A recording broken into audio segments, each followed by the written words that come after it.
Olá, queridos irmãos e irmãs. Eu gostaria de agradecer primeiramente o convite, de poder estar aqui nesse momento, nessa oportunidade de aprendizagem e reflexão, e que a espiritualidade ampare o trabalho do dia de hoje. Eu gostaria de começar então essa doutrinária já expondo para vocês uma pesquisa que foi realizada pela OMS, a Organização Mundial de Saúde, que em 2019 ela vai nos revelar que o Brasil é o país com o maior número de casos de pessoas que sofrem de ansiedade no mundo, que são 10% da nossa população que sofrem desse transtorno. Isso são quase 20 milhões de brasileiros, o que é um número gigantesco. Ainda mais se a gente for ver que o problema que a ansiedade é, Então, esse será o nosso tema de hoje, a ansiedade, que deriva do latim ansia, quer dizer aflição, angústia ou sufocamento, já que é nessas condições que o indivíduo vai se encontrar quando com ansiedade. E essa pesquisa que eu citei para vocês, foi realizada em 2019, como eu disse. Agora imaginem quantos mais casos nós tivemos de ansiedade durante a pandemia do Covid-19. Muitíssimos mais, com certeza. Já que houve um aumento no estresse das pessoas por conta do isolamento social, que foi nos imposto, a solidão, o medo de se infectar, o sofrimento por mortes. Não é à toa que, novamente, a OMS, Organização Mundial da Saúde, vai nos expor outra pesquisa. Uma que vai nos dizer que no primeiro ano da pandemia da Covid-19, a prevalência global da ansiedade e depressão aumentou em 25%. 25% é um número muito expressivo. Se a gente já achava que 10% era muito, agora imaginem 25%. 25% é um número enorme, com toda certeza, Mas a ansiedade, até certo ponto, ela é considerada normal. Quando, por exemplo, a gente está aguardando muito que algum dia chegue, Quando ela é temporária, quando ela vai nos preparar para uma situação diversa. Entretanto, quando essa ansiedade se transforma em um estado em que o indivíduo vai se encontrar de preocupação intensa, de medo do desconhecido e de situações cotidianas, aí já é algo mais patológico. Então, essa pessoa deve procurar por um auxílio médico, Porque aí já ultrapassou a linha do normal. Essa pessoa deve se atentar com esse comportamento, porque a ansiedade é algo bem sério. E vocês vão ver isso com mais clareza depois, que eu vou explicando melhor ao decorrer da palestra. E a ansiedade pode chegar até nós de diversas formas. Entre elas, a gente pode destacar algumas, Como quando a pessoa quer obter prazer sem pensar nas consequências, Aquele pensamento assim, Ao morrer tudo vai se acabar. Então a gente tem que aproveitar ao máximo os prazeres mundanos. Mas a gente sabe que a nossa missão na Terra não se baseia na busca desses prazeres. Até porque o que a gente não cumpre nessa vida, a gente vai ter que cumprir numa próxima. Já que nós, como espíritas, a gente acredita na reencarnação do espírito. Então não há por que a gente ir atrás disso, desse prazer. Vai ser apenas perda de tempo. Tempo que a gente podia estar utilizando de maneira mais proveitosa. O tempo que também muitas vezes é o maior motivo de aflição dos ansiosos. Uma vez que é com eles, com o tempo, que eles vão dar mais importância. Vão dar mais importância ao futuro que o presente. Vão dar mais preferência ao passado. Então deixam de aprender o máximo agora e vão centrar suas preocupações com amanhã, com depois de amanhã, ou com ontem, Mas agora voltando aos pensamentos da busca do prazer impulsivo. Esses pensamentos se tornam um ciclo vicioso, Porque existe a busca pelo prazer, mas ele é momentâneo. Ele é passageiro. Então, não satisfeita, essa pessoa vai correr atrás de mais, mais e mais. E por isso que muitas pessoas hoje têm graves problemas com dependência química. Tanto de drogas lícitas quanto, infelizmente, as ilícitas. Mas vai chegar um ponto que nada mais vai satisfazer esse indivíduo. A vida para ela vai ser apenas um grande vazio. E aí que muitas vezes, infelizmente, vem o suicídio. O prazer que essa pessoa busca é apenas ilusório. E apenas desencadeia ansiedade para o espírito, já que ela passa a se preocupar com o fútil. E como eu disse, chega um dado momento que nada mais vai bastar. E aqui provavelmente vai entrar o chamado princípio do prazer, que foi proposto por Freud, o pai da psicanálise. Essa ideia se baseia resumidamente assim. O indivíduo vai buscar nos prazeres da vida, um conforto, um descanso, uma maneira de evitar a dor e sofrimento para satisfazer suas necessidades. Pode ser ela qualquer coisa, tristeza, raiva, até fome. Isso gera, obviamente, mais ansiedade para a pessoa. Também tem um pensamento que acaba linkando com esse outro, que é o pensamento mais consumista, no qual o objetivo da vida é ter. O que importa é consumir o máximo de informações, sendo elas úteis ou não. Para essas pessoas serão os bens materiais que vão te representar. O que importa é ter aquele carrão, é ter aquela casa bonita. Essa filosofia é muito causada hoje pelos celulares, né, que originalmente foi criado para suavizar as nossas vidas. Mas hoje muitas vezes eles fazem o inverso. Claro que nem sempre, né, mas tomemos um exemplo.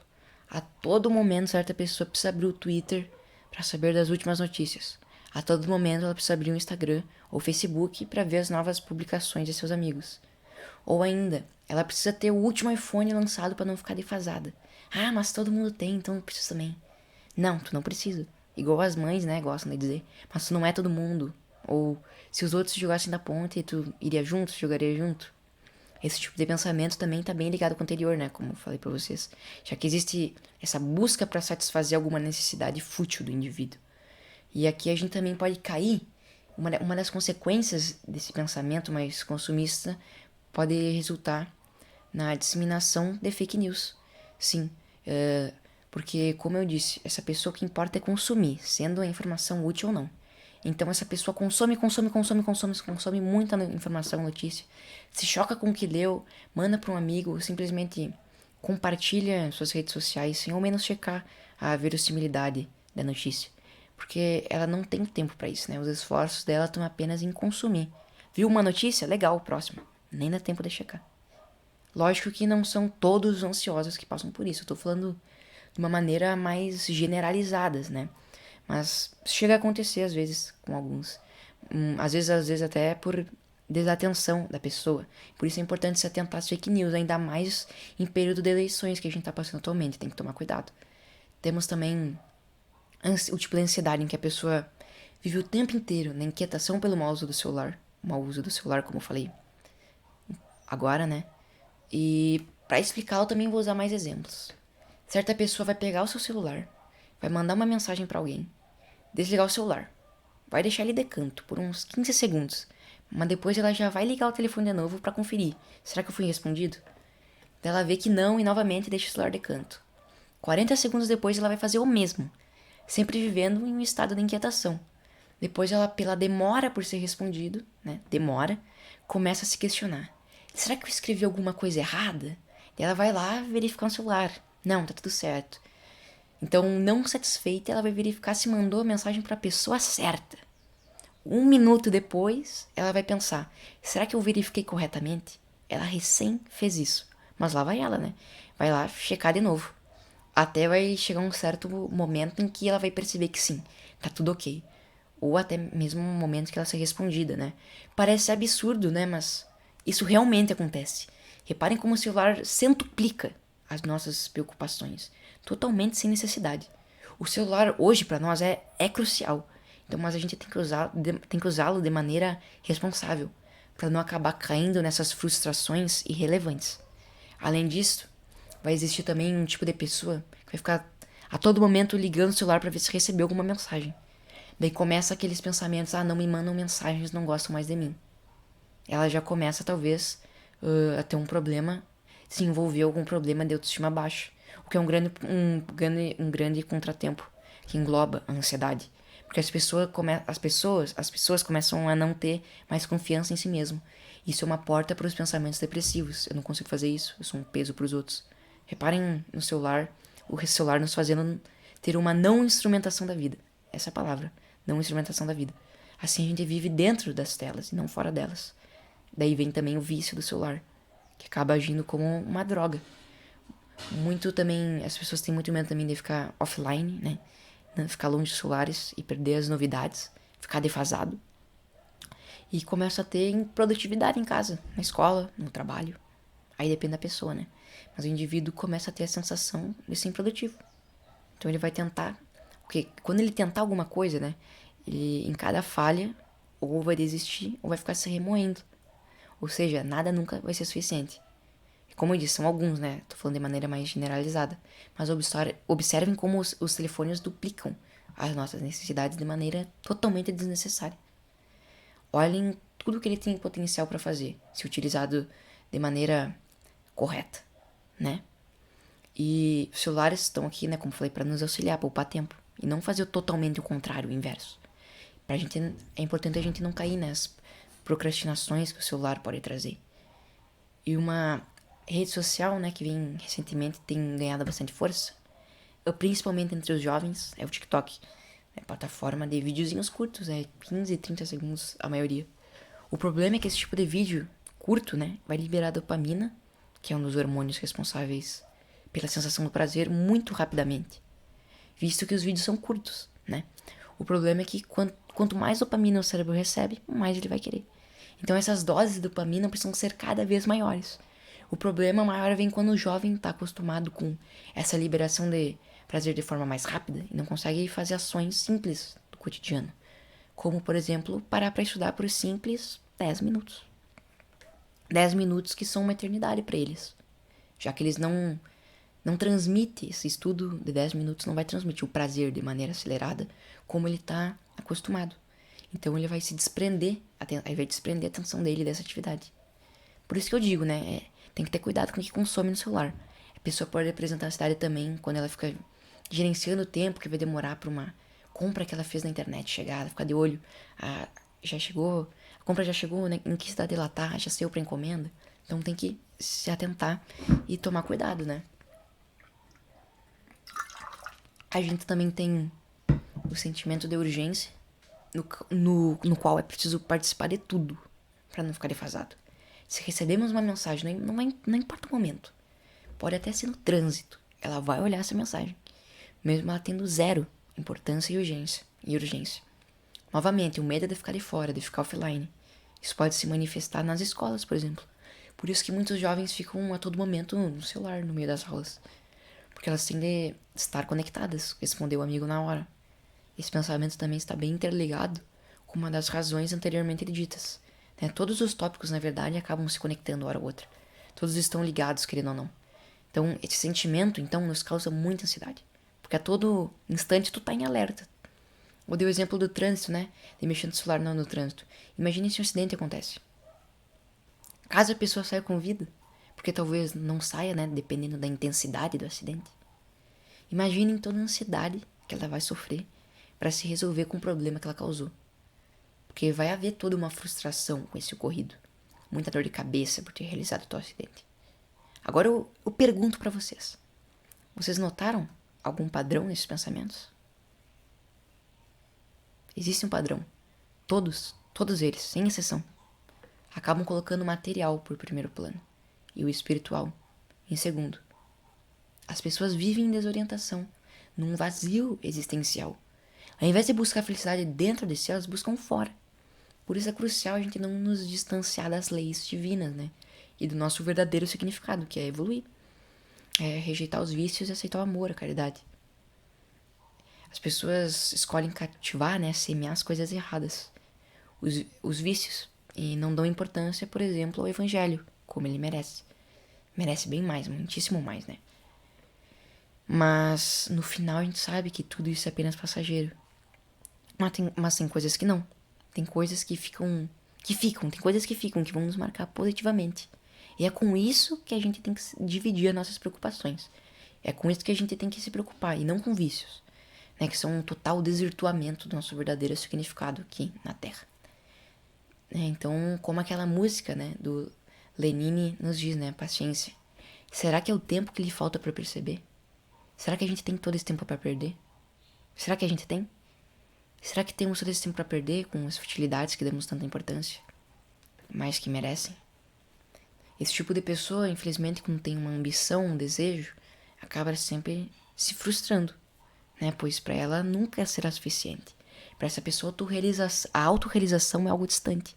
Porque na primeira dificuldade, na primeira pedra que encontra no caminho, só isso já é suficiente para fazê-las recuar e desistir, já que muitos sentem medo. Novamente eu digo, não são todos, né, que vão possuir tais pensamentos. Mas voltando ao tópico, isso é um problema gigantesco. A não autorrealização, né, uma vez que é a partir das vitórias que muitas vezes a gente acaba moldando o nosso caráter, deixando o nosso legado e se sentir em bem-estar. Então a busca pela felicidade para essa pessoa vai ser algo distante, complicado, porque são essas as vitórias que eu falei para vocês que vão ficar marcadas, né? É com isso que a gente tem que se dedicar, com essas coisas que marcam positivamente nós, e não com vícios. Alguns desse tipo de pessoa também, alguns, né, sofrem com relacionamentos turbulentos, né, pois desejam sempre se impor sobre o parceiro ou a parceira. Não admitem restrições, vivem um egocentrismo, isto é, apresentam comportamentos voltados somente para si e agem de maneira indiferente em relação aos outros. Por isso, nos relacionamentos, o uso do diálogo é de extrema importância. Porque aquela pessoa que pode estar guardando para si esse sentimento de ansiedade e alguns sentimentos até piores, ela pode, tu pode ajudar ela com isso, com o diálogo. É importante dialogar. Os integrantes do relacionamento, esse diálogo é importante. Ou ainda, essas pessoas podem ter problemas com distúrbios sexuais, né? E esse guardar sentimento que eu falei não é só com o integrante do relacionamento, é também com Deus.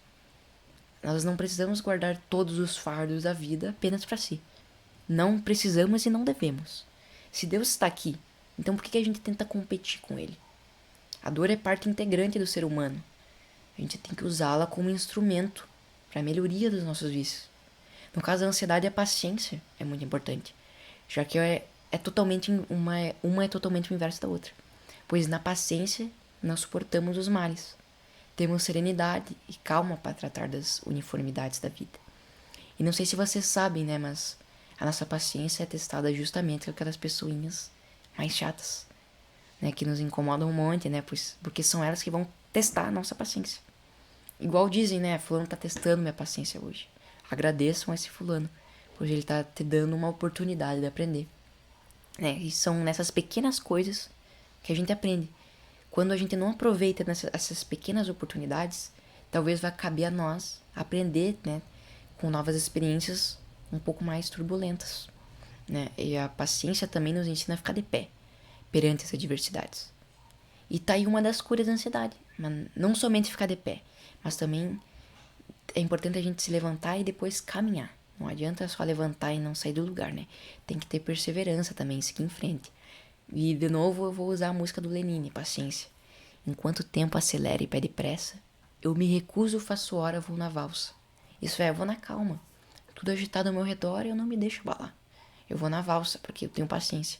Porque eu sou dono de mim mesmo. E não os meus sentimentos. Eu não sou escravo da minha cabeça. A gente tem que tomar as rédeas e seguir em frente. As pessoas vão tentar, como eu falei mais cedo também, tentar controlar o incontrolável, o tempo. Se remoem pelo passado, que já foi realizado e não tem nada que pode mudar. Não tem como mudar o passado. Ele foi feito, simplesmente não tem o que fazer. Claro que a gente pode refletir, né, sobre ele para nos ajudar nas decisões do agora ou decisões futuras. Mas quando isso acontece em excesso e com outros intuitos, já é algo problemático, né? Ou ainda, né, vão se remoer, principalmente, né, o que mais acontece é se remoer pelo futuro, né? Claro que é importante, de novo, pensar no futuro para planejá-lo. Mas quando a abundância desse pensamento é algo doentio, né? Reparem como se as pessoas vivem para dentro e não para fora, sendo, como eu falei antes, escravas de si mesmas e de seus sentimentos. Elas são arrastadas por essa ansiedade. Elas esquecem do presente, que é onde estamos agora. Isso pode gerar muito cansaço, pois a todo momento essa pessoa está preocupada. E quando chega o amanhã, a nova preocupação é o depois de amanhã. Temos então, de novo, um grande ciclo vicioso.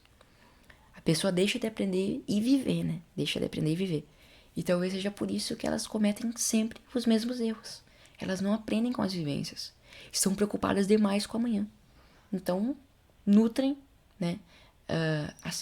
Não nutrem a semente boa do evangelho, do aprendizado, mas a semente do espinheiro, né, que vai te sufocando lentamente. Elas têm o medo, algumas, né, têm medo exagerado, sem saber o porquê. E de onde vem esse medo, né? Isso causa então ainda mais ansiedade, né? Percebam o ciclo vicioso de novo de preocupação em que o indivíduo vive, né? Isso é bem preocupante. Então agora, como me curar dessa ansiedade? Eu não quero estar entre os citados acima. Bom, agora eu vou explanar para vocês como que a gente pode tratar, curar essa ansiedade. Bom, então o primeiro passo para cura tá em reconhecer que tu possui o problema. Porque se tu nunca fizer isso, a cura vai ser quase que impossível. É preciso reconhecer, se não impossível, né? porque o teu olhar pro assunto será apenas ignorante. Né? É preciso abrir os olhos e reconhecer, porque o maior problema não tá de fato em ter o problema, mas sim não querer consertá-lo. É preciso aceitar a mudança, porque depois com certeza, né, vai valer a pena. Porque depois disso a gente vai ter então o segundo passo, né, que consiste no desejo de mudar, como eu falei, né? É preciso ter a força de vontade para antes realizar os próximos passos. É preciso vencer o comodismo e o medo da mudança. Não só desejar mudar, porque não adianta nada querer mudar, mas não fazer nada para isso. Lembrem-se, como eu tinha falado mais cedo, levantar e caminhar. Saber que você consegue ir embora para cima. Entendeu? Então, é agora que vai vir de fato a mudança. É importante tu procurar um médico, né? Porque vai ser ele que vai te recomendar o uso de algum remédio, né? Pra suavizar a dor, né? O remédio não vai te curar. Ele vai mexer somente no efeito da tua ansiedade e não na causa. O médico com certeza também vai te indicar também algum exercício físico, né? Ter também um sono regular, uma alimentação saudável, né? Porque tudo isso é comprovado que auxilia para a cura da ansiedade. Sim, vocês podem pesquisar, né? Tem pesquisas que apontam isso. A gente também sabe que isso é bem importante, né? Tratar essa ansiedade também é muito importante, porque além dos obstáculos que eu citei acima, a pessoa também pode ter sintomas físicos, né? Falta de ar, dores no peito, enjoo, sensação de tremor, nervosismo, insônia, irritabilidade, dificuldade de concentração, entre vários outros. Mas agora, ó, de ponto de vista mais espiritual, a gente tem que fazer um uso da autoajuda. Ou seja, fazer uso dos próprios recursos mentais e morais para alcançar os nossos objetivos. É crucial a reforma íntima, né? Meditação auxilia bastante também, porque ela desestressa, né? E tem aquela frase, né? Buscai primeiro o reino de Deus e a sua justiça. Depois, essas coisas serão acrescentadas a vocês. Mateus capítulo 5, versículo 33. Isto é, escape do comodismo, né? Dos caminhos mais curtos e não eficazes. Recorra à fé, pois é nela que vive o seu verdadeiro mestre. Responda às adversidades da vida com amor e serviço, pois é assim que se aprende e se evolui. Né? Tudo isso é bem difícil, é claro, né? Mas como eu disse, tem que querer, tem que de fato tentar. Né? Porque é muito difícil, né? Porque agora imaginem a vida te dando tapa e tu tendo que responder com amor e serviço. É algo bem complicado. Mas quando tu consegue fazer isso, como eu tinha falado também mais cedo, a vitória, né? A grande vitória, o tipo de coisa que a gente tem que se preocupar, o sentimento de eu conseguir, essas coisas valem a pena. Né? Mas, pra mim, eu acho que a solução mais eficaz, com certeza, é a caridade. Né? Porque tu para de se preocupar somente em si. E tu se preocupa também com o outro. Né? Porque a tua vida de caridade vai se resumir ao outro, não a tu, entendeu? Porque como Jesus já nos dizia, né? Fora da caridade não há salvação. A vida toda de Jesus foi assim, de doação. Foi uma vida de assistência ao próximo. Então por que a gente não faz o mesmo? E muitos também dizem, né? Se eu tivesse mais dinheiro, eu doava, eu ajudaria, né? Mas com pouco ou nenhum dinheiro, tu já consegue tranquilamente auxiliar alguém. A caridade não se restringe somente a esses bens materiais. Então tente ajudar na medida do possível, né? Como tu puder, sem ficar protelando. É necessário também ter confiança em si, saber que tu é capaz. Novamente, né? A autoestima é importante, né? Saber que tu consegue, que não será derrotado facilmente. E mais ainda, né? Preciso ter confiança em Deus. É para não viver em um vazio, né? Para ter um apoio na tua vida, né? A pessoa que não confia em Deus acaba competindo com ele. Ela coloca todas as responsabilidades em suas costas. E esquece que Deus está aqui para nos auxiliar também, né? A gente não precisa fazer tudo sozinhos, como eu já tinha falado antes. Quem confia em Deus com certeza sofre muito menos, né? Com aqueles que não recorrem a Ele. E hoje, infelizmente, muitos jovens têm ansiedade. Muito por causa também do mau uso dos celulares, né? Então também cabe a família ajudar. Porque o adulto é mais experiente e pode ajudá-lo. O jovem recém está experimentando alguns problemas um pouco maiores. Né? Então, o que seriam, algumas vezes, o que seria pequeno para o adulto, para um jovem é um problema desse tamanhão, né? Então, prestar assistência, de novo, né? O diálogo. É importante conversar. né? Compreender sem julgar, né? Nunca julgar, não nos cabe julgar o outro. Apontar e dizer que é mimimi, que não é grande coisa. Porque tu não sabe o quão grande é essa dor. Então, ao invés de julgar, ajude. Compreenda o problema e tente ajudá-lo. Porque no final de tudo, como eu tenho falado, o sentimento da vitória vai tomar conta. A felicidade de saber que tu conseguiu, que tu se adaptou, que tu resistiu às adversidades. Bem-aventurados os que choram, pois eles serão consolados. Mateus capítulo 5, versículo 4. Isso é, bem-aventurados os que têm a oportunidade de provar sua fé, sua perseverança, pois a alegria que lhes falta na terra será centuplicada. Pois depois da labuta vem o descanso. Sempre vai valer a pena. Não crie necessidades em coisas fúteis. Não pense no amanhã o dia inteiro. Tenha confiança em si, mas principalmente não tenha medo do amanhã, já que a própria lei, né, do progresso nos assegura que a gente sempre vai ser melhor do que somos hoje. A gente não retrocede. Então não te preocupes, né, com o que vem amanhã, já que ele chegará quando há de chegar. Ele bastará por si próprio, né? E sempre cabe refletir. Ser ou ter? Vale mais ter todos os bens materiais ou ser um homem de bem? Reflitam. O que estamos preferindo cultivar?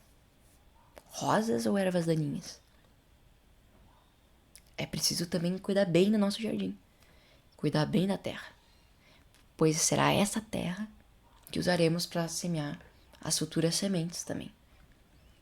E com tudo isso em mente, eu peço-lhes que realizemos a nossa prece de encerramento, a qual foi escrita por Emmanuel e Chico Xavier. Senhor Deus, Pai dos que choram, dos tristes, dos oprimidos, fortaleza dos vencidos, consolo de toda a dor, embora a miséria amarga dos prantos de nosso erro, desse mundo de desterro, clamamos por vosso amor. Nas aflições do caminho, na noite mais tormentosa, vossa fonte generosa é o bem que não secará. Sois em tudo a luz eterna, da alegria e da bonança, nossa porta da esperança, que nunca se fechará. Quando tudo nos despreza, no mundo da iniquidade, quando vem a tempestade, sobre as flores da ilusão, ó, Pai, sois a luz divina, o cântico da certeza, vencendo toda a aspereza, vencendo toda a aflição. No dia de nossa morte, no abandono, no tormento, trazei-nos o esquecimento da sombra, da dor, do mal, que nos últimos instantes sintamos a luz da vida, renovada e redimida, na paz ditosa e imortal. Que assim seja, e muito obrigado.